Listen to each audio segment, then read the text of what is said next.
Jangan lupa untuk subscribe YouTube channel Metro TV News dan nyalakan notifikasinya. Dosen berinisial BA diketahui membuat video klarifikasi terkait identitas dirinya yang ramai diperbincangkan di media sosial karena kasus pelecehan seksual yang dilakukannya. BA mengakui modus penelitian swinger dan mengakui melakukan pelecehan seksual kepada para korbannya. Atas nama Bambang Arianto ingin menjelaskan bahwa pernyataan saya mengenai rencana penelitian tentang swinger kepada banyak perempuan adalah bohong.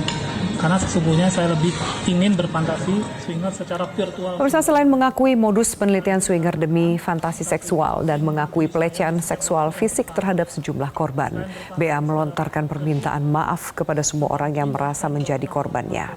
BA juga meminta maaf kepada sejumlah institusi yang namanya dicatut.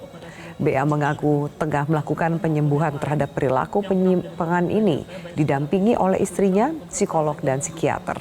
BA juga bersedia mendapatkan sanksi pidana bila diproses secara hukum. Menyalahgunakan nama NU dan UGM dalam cari target. Secara umum saya memohon maaf kepada seluruh masyarakat Indonesia dan berjanji. Dan pemirsa, untuk membahas lebih lanjut mengenai apa itu perilaku menyimpang swinger dan bagaimana tindakan UGM selanjutnya, sudah bergabung bersama kami psikolog seksual Zoya Amirin. Selamat malam, Mbak Zoya Amirin. Selamat malam. Iya, Mbak Zoya Amirin, perilaku swinger ini menjadi viral, menjadi perbincangan banyak pihak di media online terutama dan juga media sosial. Bisa Anda jelaskan apa sebenarnya swinger itu?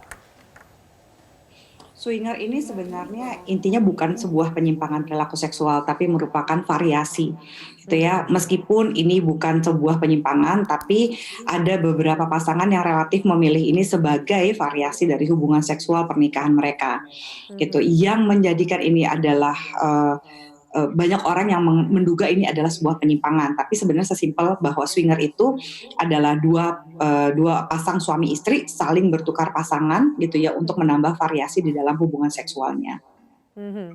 Kondisi seperti apa yang melatar belakangi pelaku atau pihak yang memilih untuk melakukan swinger?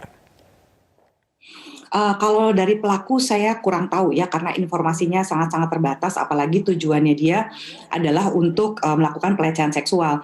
Tapi bagi mereka yang selain pelaku, gitu ya, kebanyakan pasangan yang memilih melakukan ini adalah pasangan menikah, gitu ya, resmi, gitu ya. Bahkan ada beberapa kali di Jakarta atau bahkan kota Surabaya dan beberapa kota besar lainnya itu juga memiliki klubnya masing-masing, di mana klub swinger ini setiap individu yang terdaftar di dalamnya harus memiliki surat nikah resmi dan juga harus memiliki tes dia bebas dari HIV, gitu. Dan mereka biasanya melakukan secara konsensual, gitu, antara pertukaran pasangan suami istri ini. Jadi biasanya kalau salah satu misalnya suaminya menyukai istri dari pasangan yang satu tapi istrinya tidak, mereka akan mencari pasangan yang dua-duanya sama-sama secara konsensual suka untuk menambah variasi dalam hubungan seksual mereka. Konsensual dalam artian juga tidak ada pasangan dan disetujui oleh semua pihak seperti itu? Oleh semua pihak, gitu. Jadi kalau misalnya ada yang mengatakan, oh saya ingin melakukan, misalnya saya ingin melakukan swinger, tapi dia cuma sendiri, tidak ada pasangannya, itu tidak termasuk dalam swinger. Karena swinger benar-benar konsensual, sudah dibicarakan di dalam rumah tangga bahwa ini adalah cara yang dipilih ya untuk melakukan variasi hubungan seksual, sehingga setidak-tidaknya dalam pernikahan itu biasanya tidak ada ketakutan untuk ada perselingkuhan, gitu ya, tapi ada persetujuan kedua belah pihak untuk menambah variasi, salah satunya adalah dengan swinger. Oke, nanti kita lanjutkan pembahasan ini. Tadi Anda juga sempat menyampaikan ada klub yang memang spesifik menampung atau bagi orang yang memilih untuk melakukan swinger. Kita bahas lebih jauh dan apa tanggapan Anda. Sebelum ini juga sempat viral mengenai fetish jarik seperti itu. Kita lanjutkan sesaat lagi, tetaplah bersama kami. Baik, saya kembali menyapa narasumber Zoya Amirin masih bersama kami di Metro TV. Mbak Zoya? Iya, Mbak Zoya, kita sempat menyaksikan juga ada video permintaan maaf dan juga dari pelaku mengatakan dia dalam proses penyembuhan. Apakah swinger seperti ini bisa disembuhkan? Pertama, karena ini bukan sebuah penyimpangan atau bukan sebuah penyakit, jadi kan tidak bisa disembuhkan, gitu ya, secara jadi dasarnya.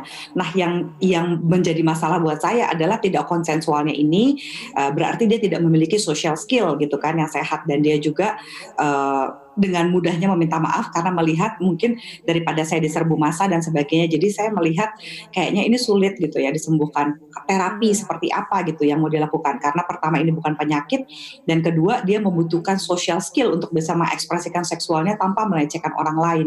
Itu agak sulit sih, walaupun bisa tapi agak sulit. Meskipun diakui ditemani psikiater, psikolog termasuk istrinya ya, berarti memang sulit untuk masuk dalam kategori bisa disembuhkan. Agak sulit karena saya kalau ya correct me if I'm wrong ya gitu, informasi yang saya dapatkan bahwa dia itu melakukan manipulasi sudah dalam jangka waktu yang sepanjang itu. Lama. Gitu ya, dan dia mencoba memikirkannya, jadi kemampuan kognitifnya cukup luar biasa untuk mengumpulkan segitu banyaknya orang dan melampiaskan hasilnya macam-macam gitu. Dari semuanya itu saya tidak melihat ada penyimpangan perilaku seksual yang dia lakukan. Jadi semuanya ini pure adalah social skill yang buruk gitu, dan dia bisa mempertanggungjawabkan, yang buktinya apa, dia pinter gitu kan ya. Karena dia pinter berarti dia punya kemampuan kognitif. Nah, karena orang yang punya kemampuan kognitif bisa membedakan baik buruk benar salah, harusnya juga mampu mempertanggungjawabkan perbuatannya gitu ya. Jangan berdalih di balik penyimpangan gitu. Kalau di balik penyimpangan kan seolah-olah wah ini temporary insanity. Saya boleh berlindung di balik itu gitu ya. Buat saya sih nggak bisa sebenarnya. Masuknya kategori ke pelecehan seksual, apakah seperti itu dan apakah bisa dipidana perilaku ini, tindakannya? Harusnya ini malah dipidana gitu, jadi tidak boleh bersembunyi di balik rehabilitasi misalnya psikologis gitu ya, karena yang dia lakukan ini kan tidak konsensual sama sekali, dan dia melakukan manipulasi banyak sekali gitu kan, manipulasi pada beberapa orang, pakai mencatut nama UGM, ini itu gitu, dosen dan sebagainya gitu, berarti ini adalah malah lebih bahaya lagi, ini adalah sebuah perilaku yang direncanakan gitu, merencanakan sebuah pelecehan. Pelecehan seksual.